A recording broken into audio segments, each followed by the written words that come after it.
달빛 따라 남원 이야기. 오늘은 아주 특별한 곳에서 함께합니다. 제가 특별한 장소이니만큼 아주 특별한 분을 모셨는데요. 바로 제 옆에 나와 계십니다. 선생님 안녕하세요. 안녕하세요. 예. 오늘 아주 멋진 곳에서 저와 함께해 주실 텐데요. 네. 이곳이 어떤 곳이죠, 선생님? 이곳이 이제 판소리 동편제의 태자리라고 할 수 있는 네. 바로 송웅록 선생님과 박주월 선생님의 생가터가 있는 판소리 동편제 판소리 마을입니다. 그런 곳에 제가 어떤 분을 모셨냐 하면요. 바로 이 시대의 명창이시자 국립민속국악원 장이신 왕기석 선생님과 함께 하겠습니다. 저희가 이 남원이요. 네. 사실 굉장히 판소리의 고장, 소리의 고장 이런 말을 많이 하잖아요. 네. 실제로 저는 남원에서 나고 자랐지만 네. 왜 그런 말들을 많이 하는지 잘은 모르겠거든요.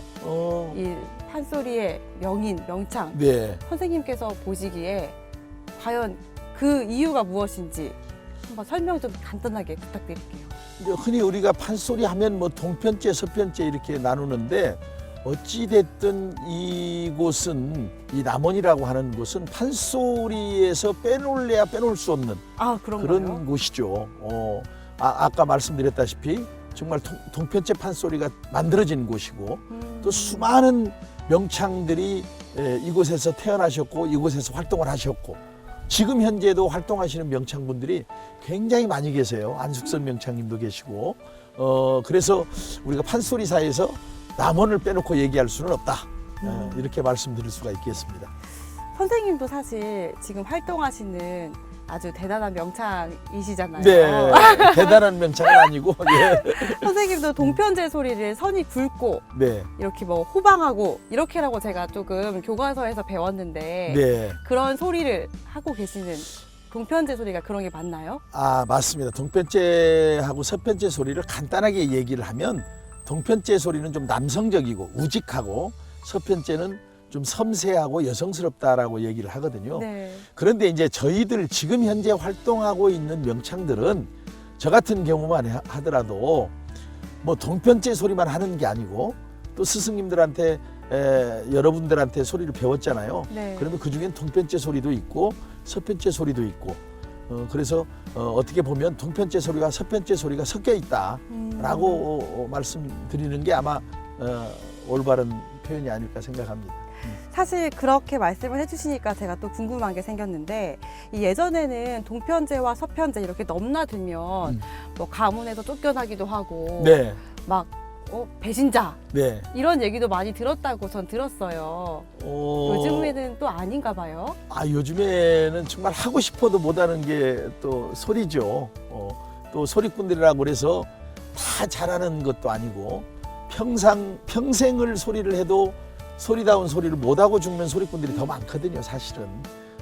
그런데 이제 옛날 이곳의 그 명창분들이 왜 남원 쪽이 소리 하시는 분들이 많이 모였을까라고 생각을 해보면 산세를 볼 때 지리산이 있어요.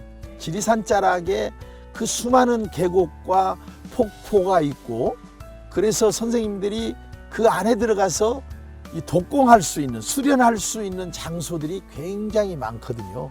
사실 요 가까운 그 육모정이라고 하는 그곳 옆에 폭포가 있는데 거기에 보면 권삼득 선생님이라는 분이 계셨어요. 네, 네. 그분은 안동권식 대단한 그 양반 가문이죠.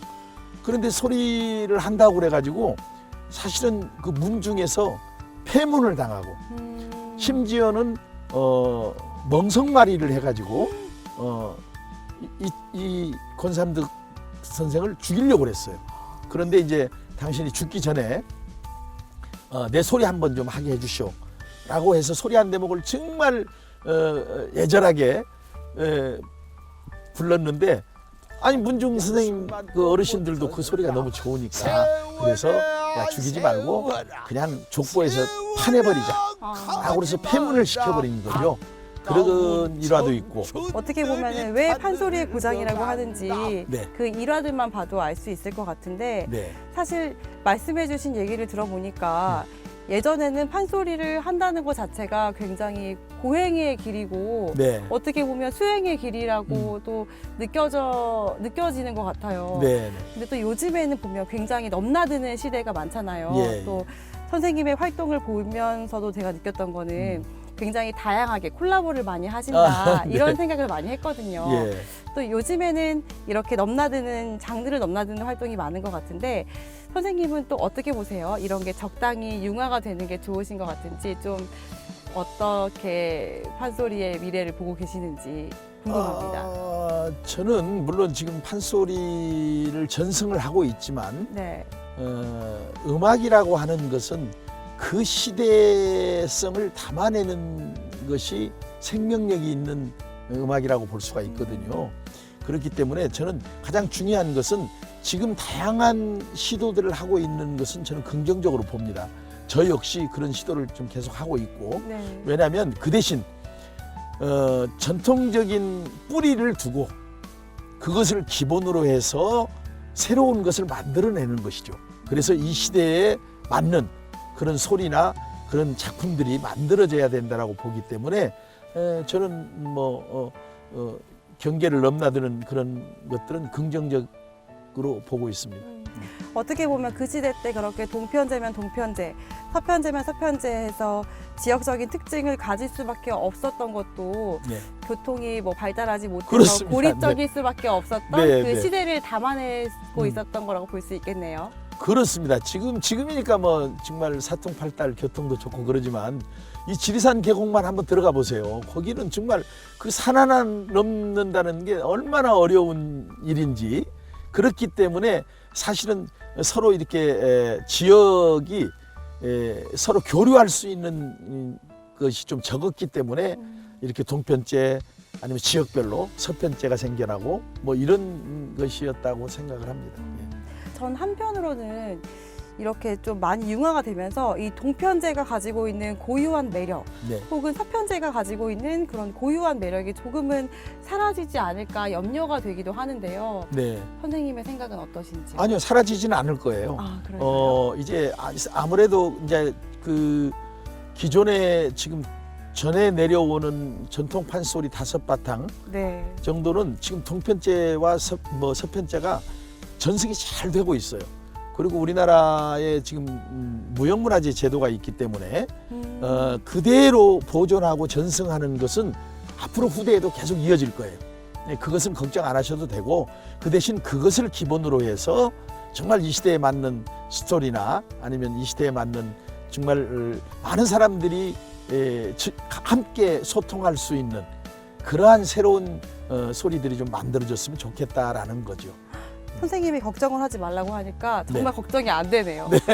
마음이 싹 놓였어요. 네. 이번에는 좀 선생님 개인의 이야기가 궁금해요. 예. 왕기석 명창 이 개인의 이야기가 궁금한데 선생님이 소리를 시작하시게 된 계기 어떻게 시작을 하시게 되셨는지 궁금하거든요. 예. 팔자소간. 왜 어떻게 소리를 하기 시작했냐라고 하면 저는 팔자소간이다. 네. 이렇게 얘기를 하는데 네.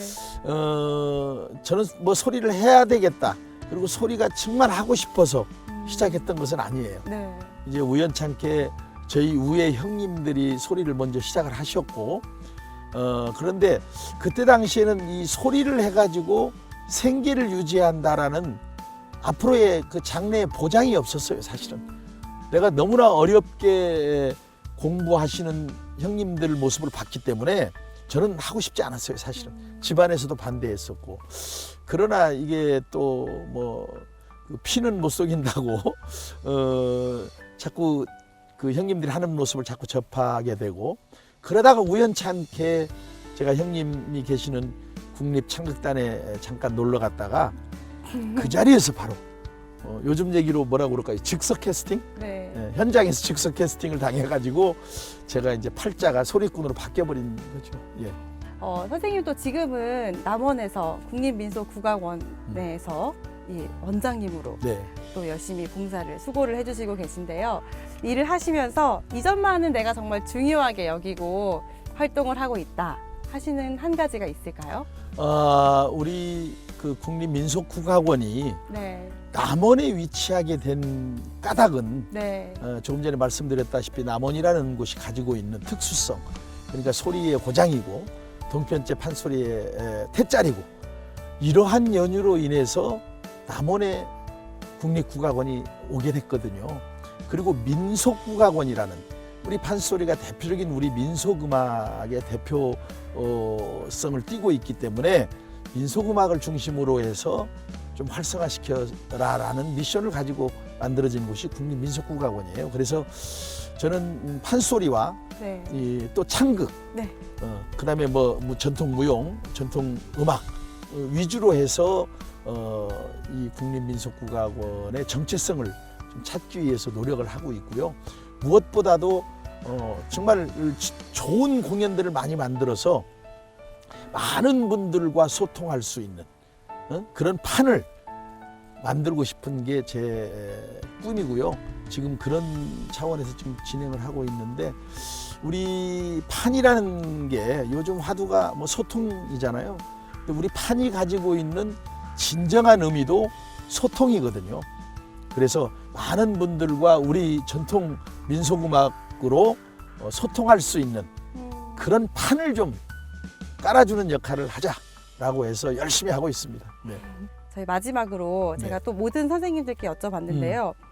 나를 좀 우리 제자들이나 나를 아는 사람들은 나를 이렇게 좀 수식해줬으면 좋겠다 하는 그런 수식 어구가 있을까요? 제가 다른 선생님께는 꽃으로 비유를 좀 해달라고 부탁을 드렸는데 뭐 꽃이나 나무로 비유를 나무? 한다면 네, 굳이 나무로 표현을 받고 싶다면 저는 사시사철 푸른 소나무가 되고 싶어요. 왜냐하면 정말 끊임없이 죽을 때까지 소리다운 소리를 하기 위해서 제가 노력을 할 것이고, 변함없이 또 처음 시작할 때 그 마음 그대로 초심을 잃지 않고 하고 싶은 생각에서 소나무가 되고 싶고요. 사실 이제 왕기석에게 판소리란 무엇이냐 이렇게 만약에 혹시 누가 질문을 하신다 그러면 저는 님이다 이렇게 얘기를 합니다. 그 모든 사람한테 가슴에 품고 있는 뭐 님이 다 있을 수 있죠.